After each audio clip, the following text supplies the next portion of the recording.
Bagdad, Irak, décembre 91. 5 heures du matin. Les inspecteurs de l'ONU sont en mission. Objectif, débusquer l'arsenal nucléaire, biologique et chimique irakien. Les inspecteurs peuvent entrer à toute heure, en tout lieu, sans limite. La guerre du Golfe vient de se terminer. Les inspections sont la continuation de la guerre avec des moyens pacifiques. Demain, si les inspecteurs de l'ONU reviennent, ils referont le même chemin.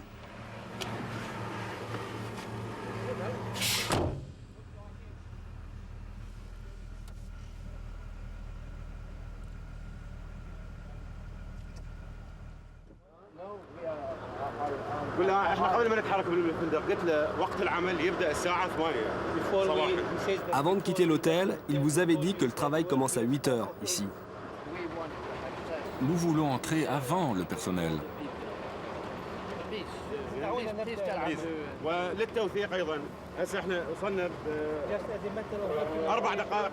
Donnez-moi 4 minutes, c'est tout.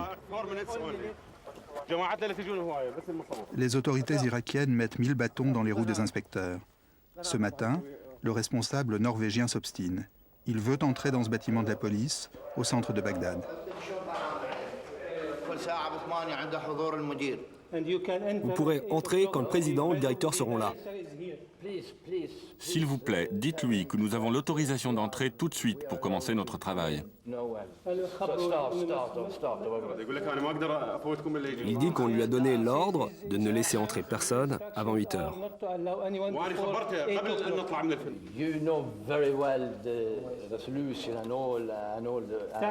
Allons, vous savez bien ce que dit la résolution. S'il vous plaît, laissez-nous entrer et commencer notre travail tout de suite.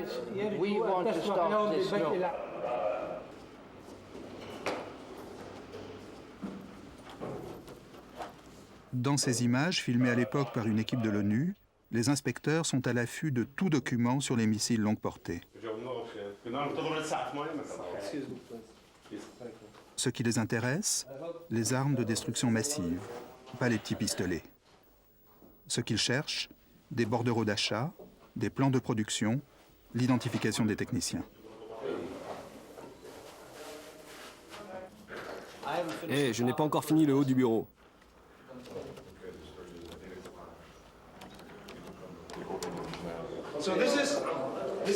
Là, c'est fait là.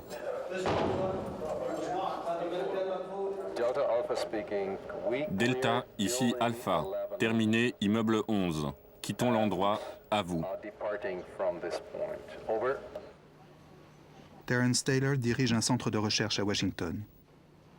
Il est l'un des anciens responsables de l'UNSCOM, la commission chargée de détecter et détruire les armes de destruction massive. Lors du cessez-le-feu, les Irakiens avaient promis d'abandonner leur programme d'armes de destruction massive. En fait, le but était de faire du Moyen-Orient une zone libre de toute arme de destruction massive. C'est toujours un objectif à long terme. Nous savons bien que d'autres pays de la région ont aussi des armes de ce genre, les Israéliens par exemple. Ce matin, pas de traces de missiles. Pour l'équipe, le travail n'est pas terminé.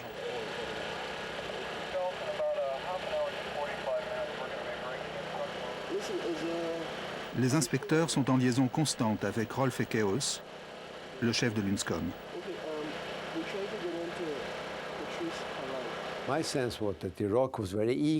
J'avais cru que les Irakiens auraient très envie d'en finir avec cette histoire d'armes, pour exporter du pétrole à nouveau, pour faire revenir de l'argent en Irak. C'est Rolf Ekeos, le diplomate suédois, qui est chargé de négocier avec le gouvernement irakien. Il espère bien que le désarmement sera accompli rapidement. À vrai dire, je me suis trouvé face à un véritable obstacle politique. À ma grande surprise, mais sans doute étais-je un peu naïf, l'Irak n'a pas coopéré. Dès le début, ils niaient tout. Ils cachaient leur potentiel d'armement. Toute cette affaire est devenue une mission à la fois technique et politique. Les inspecteurs partent bille en tête sur le nucléaire, redoutant que l'Irak soit tout près de posséder l'arme atomique.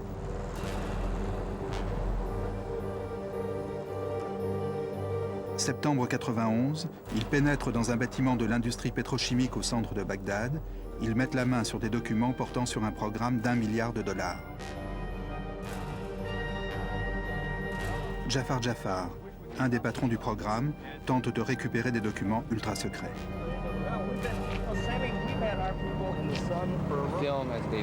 Écoutez, le film, il est à nous. Oui, mais il contient des informations secret défense. Ce film, nous l'avons tourné dans le cadre de l'inspection. On peut vous en fournir un autre à la place. Ce n'est pas le problème, Dr Jafar. Je ne parle pas des images, des documents eux-mêmes. Les vidéos, vous pouvez en faire autant que vous voulez.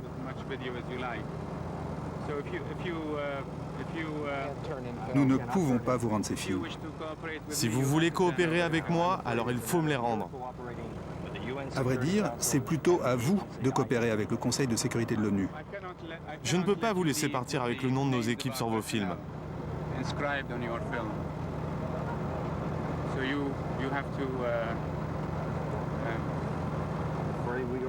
Écoutez, nous sommes dans une impasse. Le mieux, ça serait qu'on communique. Vous allez communiquer quoi, s'il vous plaît? Tout simplement que nous sommes prisonniers. Le message sera très court. Écoutez, je vais devoir vous retenir tant que je n'ai pas récupéré le film.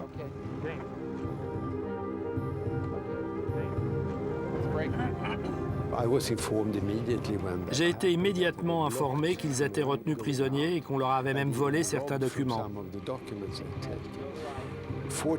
Heureusement, un ou deux inspecteurs ont réussi à sortir certains de ces documents. On les a menés très rapidement et très discrètement à l'aéroport. On a mis dans l'avion les papiers qui contenaient des informations sur le nucléaire. Au moment où ils se lançaient sur la piste, l'avion était bloqué par un gros camion.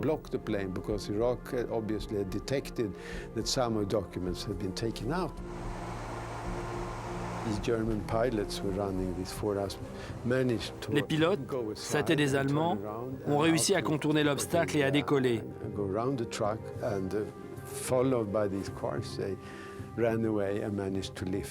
Ils n'ont fermé la porte arrière qu'une fois en l'air.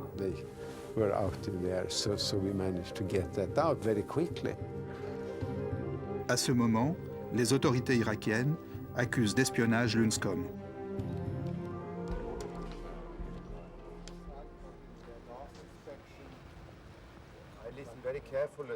J'ai écouté tous les reproches avec attention. Aucun ne me paraît justifié. C'est vraiment absurde de transformer en coupables ceux qui sont des victimes. Après tout, ce sont bien nos inspecteurs qui ont été faits prisonniers pendant 4 jours.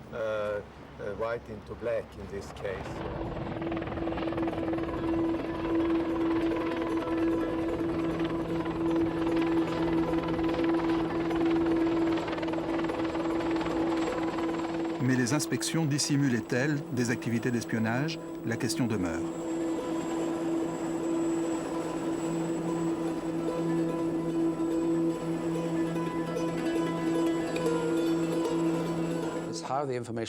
Ce qui compte, c'est la façon d'utiliser l'information.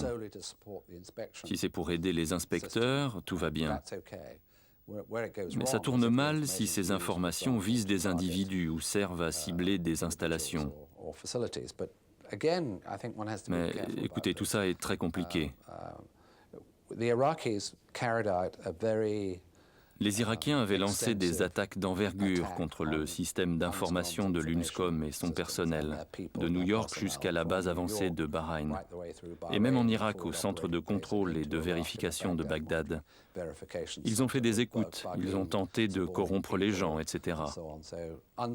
L'UNSCOM a donc eu beaucoup à faire pour protéger ces informations. Nous avons dû recourir à la ruse et à la dissimulation. Il était vital pour nous de mettre les Irakiens sous écoute. zone industrielle d'armement chimique en plein désert. Mais quel poison contenaient donc ces bombes?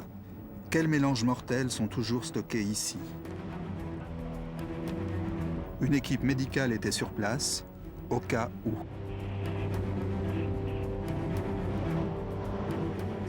Certaines de ces armes sont si toxiques qu'une simple inhalation, une goutte sur la peau, et vous êtes mort. Il faut avoir le cœur bien accroché pour s'aventurer dans cet endroit dangereux entre tous. La chaleur est intense, 50 degrés. L'odeur indique une fuite de gaz, du gaz moutarde.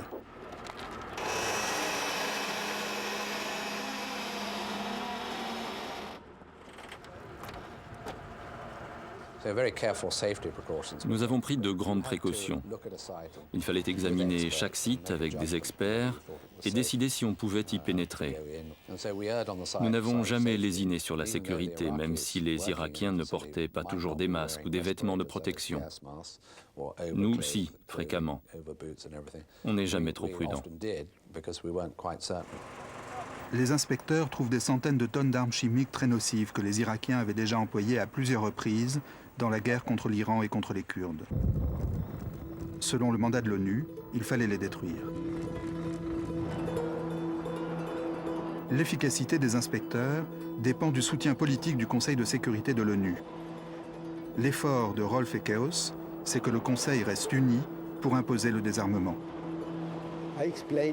J'ai tout expliqué en détail, pourquoi nous allons là, pourquoi nous devons insister pour y entrer, pourquoi nous affirmons que l'Irak cherche à nous tromper.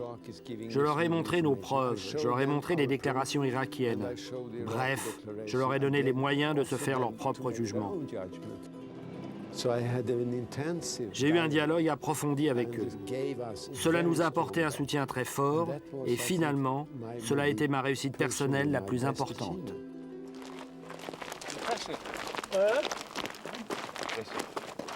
Concernant les missiles balistiques, les inspecteurs de l'ONU font une découverte stupéfiante. Ce canon est le plus grand du monde. C'est bien une arme de destruction massive, puisqu'il peut lancer des bombes sur une très longue distance. Toucher Israël, par exemple, mais aussi certaines capitales européennes. Selon les accords de désarmement, ce canon doit être détruit. La question, c'est comment? On s'était bien mis d'accord hier, non? Oui, mais nous comptions sur un expert en explosifs sur place.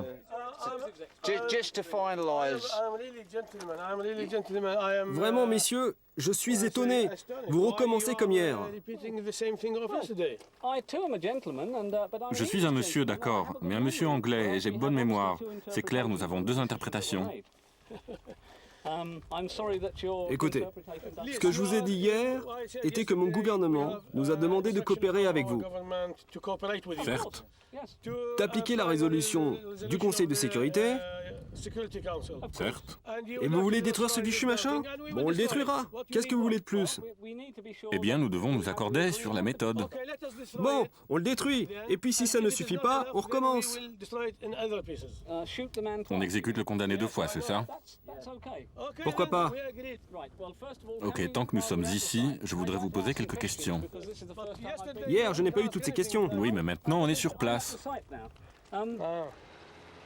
Autre préoccupation majeure. Qu'en est-il du programme d'armes biologiques de l'Irak?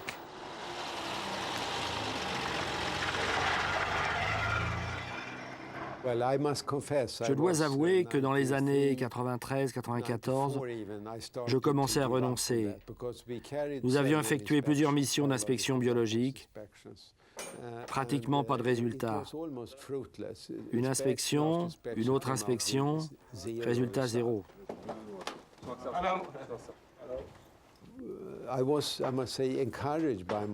Ce sont les gens de l'équipe bio qui m'ont redonné du courage. Ils ne renonçaient pas. Nous avons répertorié tout le potentiel irakien, des centaines et des centaines de labos, d'universités, d'hôpitaux, de centres de santé, de centres vétérinaires, etc.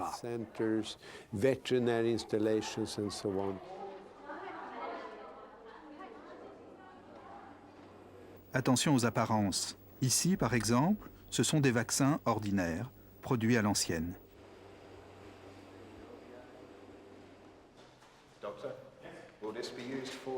Tout cela est utilisé pour l'enseignement?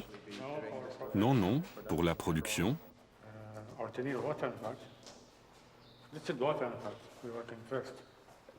Vous distillez de l'eau, n'est-ce pas? Vous purifiez de l'eau. Nous purifions de l'eau. Pour le moment. Mais peut-être qu'à l'avenir, cela servira à autre chose.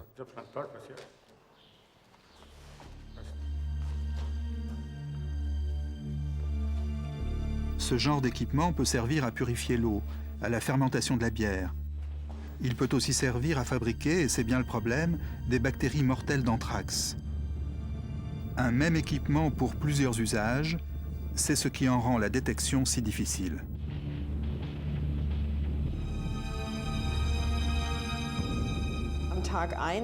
Le premier jour à Al-Hakam, une usine d'alimentation de volailles, j'ai eu le sentiment que ça pouvait servir à la fabrication d'armes biologiques. Ça n'avait vraiment pas l'air d'une unité de production de protéines. D'ailleurs, il y avait en tout et pour tout 3 poulets. Et les experts que nous avons rencontrés n'y connaissaient pas grand-chose. J'avais des doutes, mais je n'avais pas de preuves.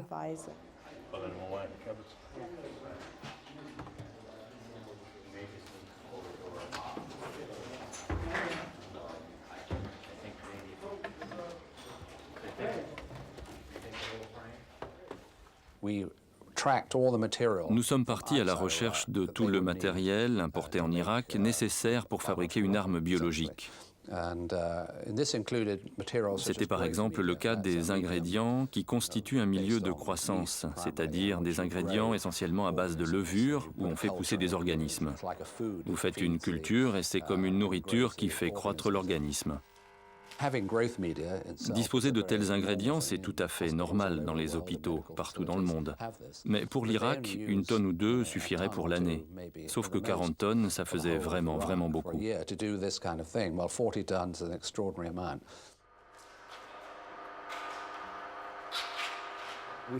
Nous avons découvert que l'Irak en avait importé beaucoup plus que nécessaire pour des besoins civils. Les Irakiens nous ont répondu « Pendant un moment, notre ministre de la Santé était un imbécile qui avait trop fait d'importations. » Cette réponse n'était guère convaincante. Les inspecteurs trouvent d'autres indices. À Salman Pak, un endroit où on soupçonnait que les Irakiens avaient commencé leur programme d'armes biologiques, les inspecteurs découvrent des cages d'animaux de toute taille.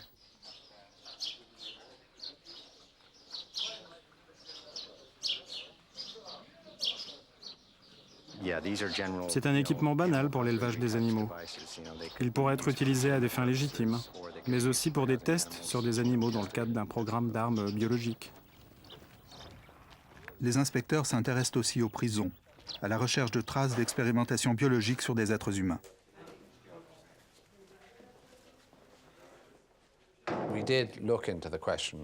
Il est vrai que nous avons cherché à savoir si des hommes incarcérés dans ces endroits avaient pu servir de cobayes. Il y avait bien des soupçons que des prisonniers iraniens avaient pu être ainsi utilisés. Je parle ici de mon expérience personnelle. Une de mes missions a été d'examiner ces questions. Personne ne savait à l'époque que c'était en fait ce que je cherchais. Et je dois dire que je n'ai trouvé aucune preuve tangible.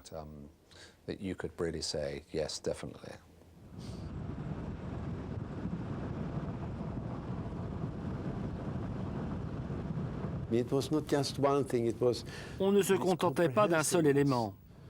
C'était une approche globale qui permettait de saisir toutes sortes de petits détails. À un moment, vous réfléchissez, vous rapprochez tous les détails dans un tout, et émerge l'image d'un programme d'armement considérable et très dangereux.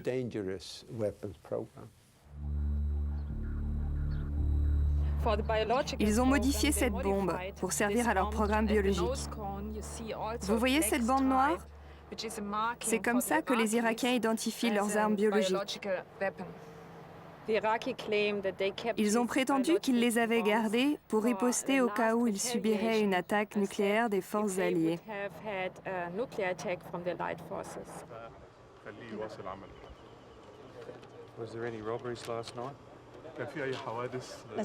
Ils étaient fiers. Ils avaient accompli quelque chose pour leur patrie.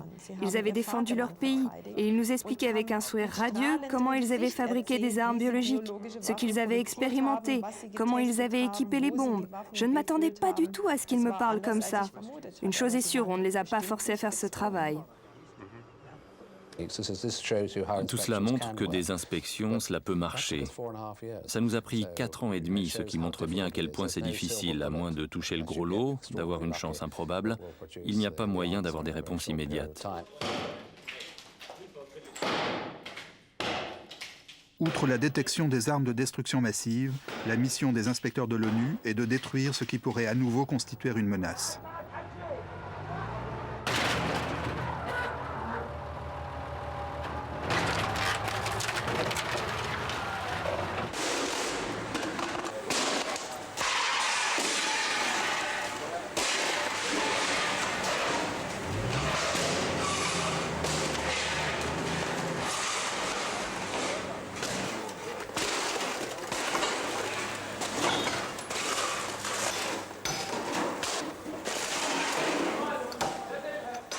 Peu à peu, les efforts nucléaires de l'Irak sont réduits à néant. Tout au moins, les matériels acquis en vue de la fission atomique.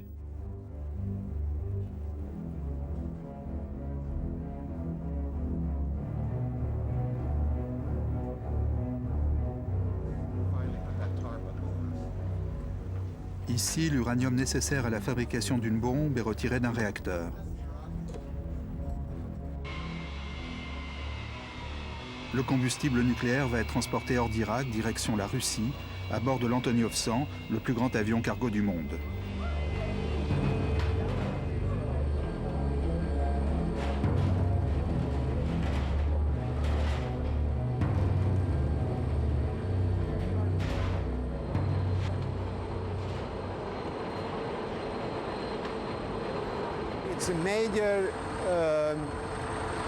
Il s'agit d'une étape importante dans la mise en œuvre des accords de cessez-le-feu.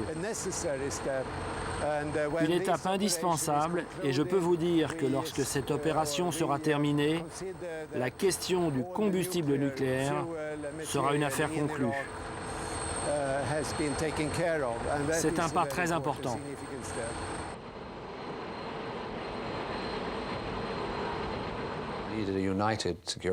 Il y avait besoin d'un Conseil de sécurité uni, et c'était le cas jusqu'en 1996.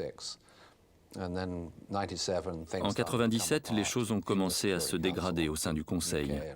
Il y avait les États-Unis et la Grande-Bretagne d'un côté, et de l'autre, la France et la Russie qui disaient que les Irakiens en avaient assez fait.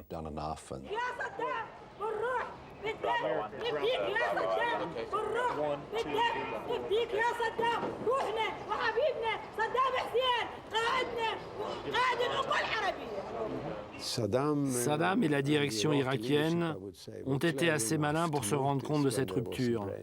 Ils sont devenus plus audacieux.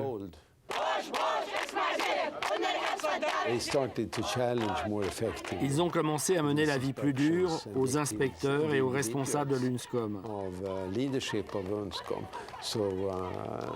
Nous en sommes arrivés à un point où il était impossible de préserver un semblant d'unité, et ça a marqué la fin de l'UNSCOM. En décembre 1998, les derniers inspecteurs de l'ONU quittent l'Irak. La question maintenant, c'est de savoir ce que les Irakiens ont fait depuis 4 ans. Personne n'en sait rien. Il n'y a plus d'inspecteurs dans le pays et nous ne savons plus grand-chose sur ce qu'ils ont pu fabriquer. Il faut retourner en Irak pour retrouver les scientifiques que nous avions interrogés. Nous les connaissons bien. Nous verrons bien s'ils disent la vérité ou pas. Si nous voulons nous débarrasser des armes de destruction massive de l'Irak, nous devons nous servir de toutes nos expériences, de toutes nos méthodes, mais aussi des personnes qui ont participé à ces missions. Je pense que dans ces conditions, nous aurons de très bons résultats.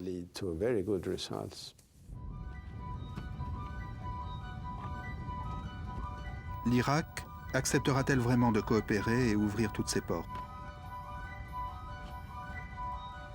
Les pays membres du Conseil de sécurité Se mettront-ils vraiment d'accord sur la manière de mener ces inspections ?